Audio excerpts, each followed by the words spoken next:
নতুন আরেকটা ভিডিও নিয়ে শুরু করলাম। আজকের ভিডিওটা আমি সামনের রুম থেকে শুরু করেছি। আসসালামু আলাইকুম everyone, welcome to back to my channel.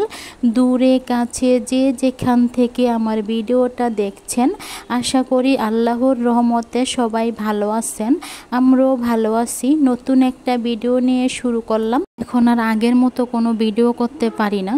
কিভাবে ভিডিও করব, শরীর ভালো লাগে না, তার জন্য ভিডিও করতে ইচ্ছে করে না, ভয়েস ওভার দিতেও কষ্ট হয়ে যায়। কিন্তু কি করব, নতুন চ্যানেল, ভিডিও দেওয়া তো বন্ধ রাখা যাবে না, তাহলে চ্যানেলের ক্ষতি হবে। তার জন্য কষ্ট করে হলেও ভিডিও যতটুকু পারি অতটুকুই আপনাদের সাথে শেয়ার করি আমি। দেখুন, আমি এখন চলে আসলাম ডাইনিং টেবিলের কাছে।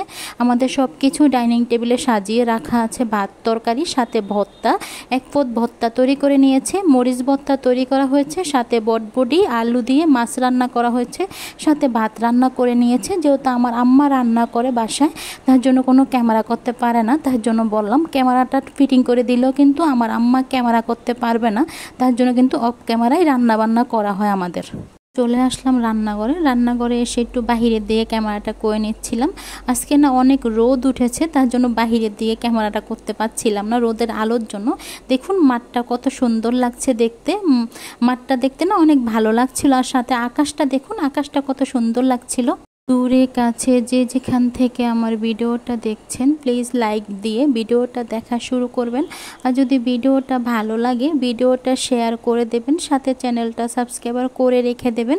যারা অলরেডি আমার চ্যানেলটা সাবস্ক্রাইবার করে দিয়েছেন তাদেরকে অসংখ্য ধন্যবাদ।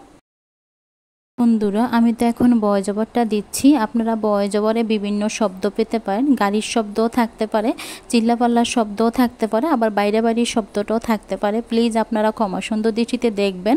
আর আমার কথায় যদি কোনো ভুল ত্রুটি হয়ে থাকে তাহলে আপনারা ক্ষমা সুন্দর দৃষ্টিতে দেখবেন। যেহেতু আমি ভয়েস ওভারটা দিচ্ছি, আমার ভয়েস ওভারটা দিতে না অনেকটাই কষ্ট হয়ে যাচ্ছিল, কথা বেজে যাচ্ছিল, আবার দেখা গেছে আটকিয়ে যাচ্ছিল, বেশিরভাগই ভুল কথা বলে ফেলছিলাম।